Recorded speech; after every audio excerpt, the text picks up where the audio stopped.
In today's video, I am going to teach you how to create sparklines in Excel.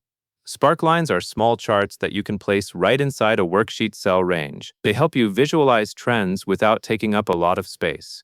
Before you create them, you need to make sure your data is laid out in a clean row. In this example, you should enter your data in B2 through E2. Take a moment to look at what you have entered, because Sparklines will use that exact range to calculate the line it displays. Once your data is in place, you are ready to decide where the sparkline should appear. Sparklines have a specific location cell where the chart will be inserted. Click cell F2 to select it. This is important because the sparkline will be placed in the location you choose, and selecting the correct cell ensures the chart shows up exactly where you want it. Now that you have selected the destination cell, you will use Excel's built-in tools to insert the sparkline. Click the Insert tab at the top of the Excel window.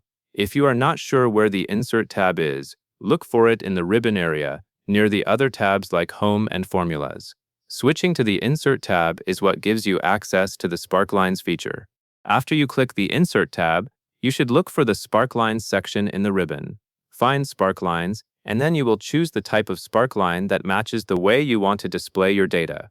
In this case, click Line, since we are creating a line sparkline that shows how your values change across the range. Next, you will configure the sparkline settings so Excel knows which data to use and where to place the chart.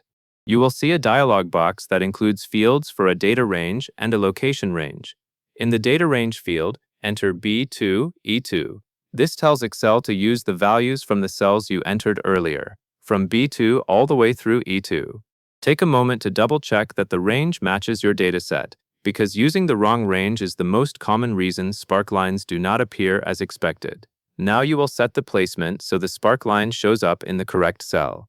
In the location range field, enter F2. This tells Excel the sparkline should be inserted into the selected cell, which is F2 in this example. Again, it is worth confirming that the location range is a single cell, since sparklines are typically placed one per cell for clear viewing.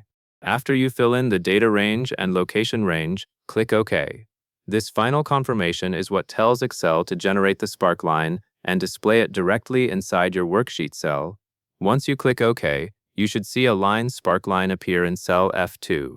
At this point, the visual representation of your B2 through E2 values is ready, and you can quickly scan the trend without looking at every individual number. If you want to adjust anything later, you can usually select the sparkline and revisit its options. But for now, focus on confirming that the chart is using the correct row of data. When it looks right, you are ready to repeat the same approach for other rows if you have additional datasets. That covers everything you need to know, and that is all there is to it.